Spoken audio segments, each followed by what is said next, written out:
In a time long, long ago, when the whispers of the wind carried the voices of animals and the rhythm of the seasons was a story told by the earth itself, there was a village where life moved in harmony with a sacred calendar. This calendar wasn't made of paper and ink, but of wood, carved with the wisdom of generations. It held the moons, the suns, and the symbols that marked the passage of days. When the final symbol was reached, the final page turned, a new year would be born, fresh and full of promise.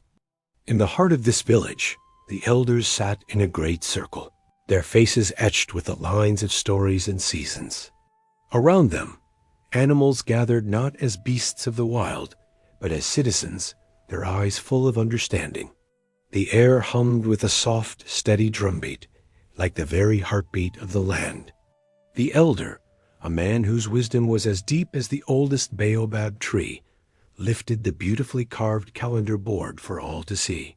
His voice, though quiet, carried the weight of tradition. "Tomorrow," he announced, "we welcome a new year. May it bring gentle rains for our crops, a bountiful harvest for our families, and peace that settles in our hearts." A cheer erupted from the crowd, a symphony of voices, both human and animal, celebrating the cycle of life. But not all hearts were celebrating. In the shadows, away from the joyful throng, sat Tortoise. He watched the proceedings with quiet, calculating eyes. His ancient shell, a testament to a long life, seemed to weigh heavily upon him. As the celebration continued, Tortoise shuffled away, his slow, deliberate steps barely making a sound on the dusty earth. He muttered to himself, his voice a low grumble. PH. Every year it is the same. Work, work, and more work. Plant the seeds, tend the fields, harvest the yams. If only I had more days, if I had more time, I could rest. I could sleep under the warm sun while everyone else toils and sweats. His thoughts were a tangled web of envy and laziness. As he ambled through the village, his sharp ears caught the hushed tones of the elders. They spoke of placing the sacred calendar in the ceremonial hut for safekeeping until the new year as dawn. A spark ignited in Tortoise's mind, a cunning and selfish idea. He crept closer, hiding behind a large pot, listening intently. A sly grin spread across his face. He whispered to the silent night, "If I own time, then time will have to obey me. I will be its master." He imagined endless days of rest, a year that stretched on and on, tailored to his own desires. Later that night, when the moon cast long, dancing shadows across the sleeping village, Tortoise put his plan into action. He moved with a stealth he rarely used, a dark shape against the moonlit ground. He reached the sacred hut, its entrance guarded only by a simple cloth flap. Slipping inside, his eyes adjusted to the darkness.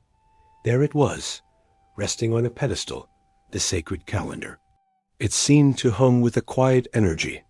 With great effort, Tortoise lifted the heavy wooden board. He struggled, his small body straining, and managed to heave it onto his back, wedging it securely beneath his large dome shell. Time itself, he thought, was now his possession. A triumphant smile played on his lips as he crept away, convinced of his own cleverness. But he forgot one crucial thing. Time is older than trickery, and more powerful than any one creature's greed. The next morning, something was deeply wrong. The rooster, the village's faithful timekeeper, crowed as he always did at the first hint of light. The sun rose, painting the sky with hues of orange and gold. But then it stopped. It hung in the sky, unmoving, a blazing eye staring down at a confused world. The rooster, bewildered, crowed again, and again, and again, his calls becoming more frantic, echoing through a morning that refused to become they. The people and animals of the village emerged from their homes, shielding their eyes. A child's voice piped up, "Mother, why is the morning not moving?" No one had an answer. The world felt stuck. The rhythm of life ground to a halt. The vibrant green shoots in the fields, which should have been stretching towards the sun, stood frozen, their growth arrested. The children, usually full of boundless energy, looked around in a daze, their gains forgotten. Even the drums, the very soul of the village, refused to sound right. Their beats were hollow and flat, lacking the joy and spirit of a new day. A wise old parrot, perched on a branch, flapped its wings anxiously. "Something is wrong," it squawked to the sky. "Something is terribly wrong. The year has not changed." The air grew thick with worry and a palpable sense of unease. The natural order had been broken. Panic began to ripple through the community. The animals gathered in the village square, their usual chatter replaced by murmurs of fear and confusion. What could have happened? Who could have done such a thing? Then Goat, known for his sharp mind and even sharper tone, spoke up. He scanned the crowd, his gaze thoughtful. "Think," he bleated, "which one of us loves rest more than work? Who among us complains about the turning of the seasons?" All at once, a collective understanding dawned. Every eye, human and animal, slowly turned to one spot. They all turned to Tortoise, who was trying to make himself look as small and insignificant as possible, shifting uncomfortably from foot to foot. Feeling the weight of their stares, Tortoise puffed out his chest in a show of false bravado. "Why are you all looking at me?" he demanded, his voice trembling slightly. "What could I have done? I am only small.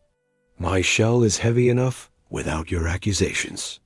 But as he spoke, fate, or perhaps the sheer weight of time itself, intervened.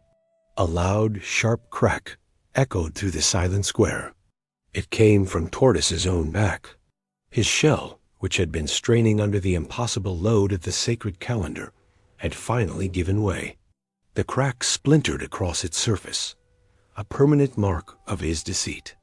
With a groan, Tortoise collapsed onto the ground, his legs unable to support the immense burden any longer.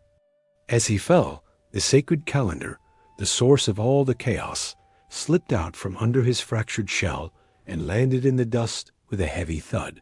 The elder stepped forward, his eyes filled not with anger, but with a deep, profound sadness. He looked down at the humbled creature.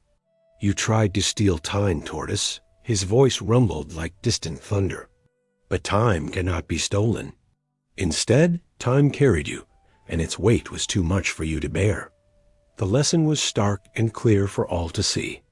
Without a word, a few of the strongest animals carefully lifted the calendar, its surface now scuffed and dusty from its ordeal, and carried it back to its rightful place in the sacred hut.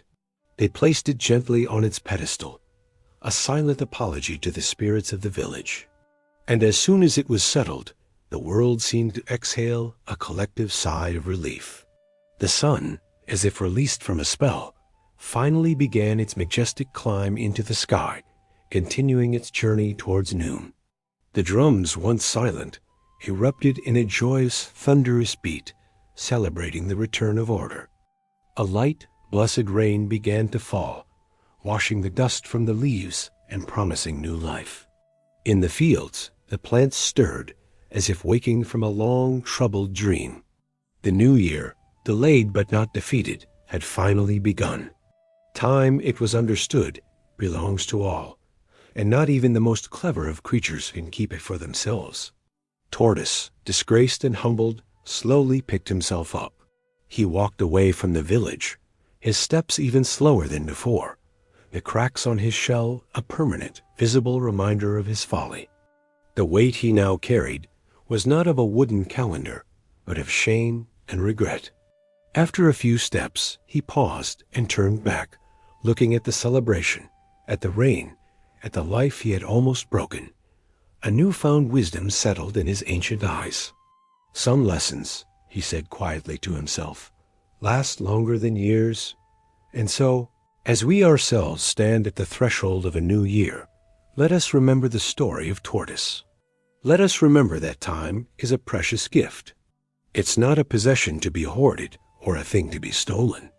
It is the river in which we all swim, the rhythm to which we all dance.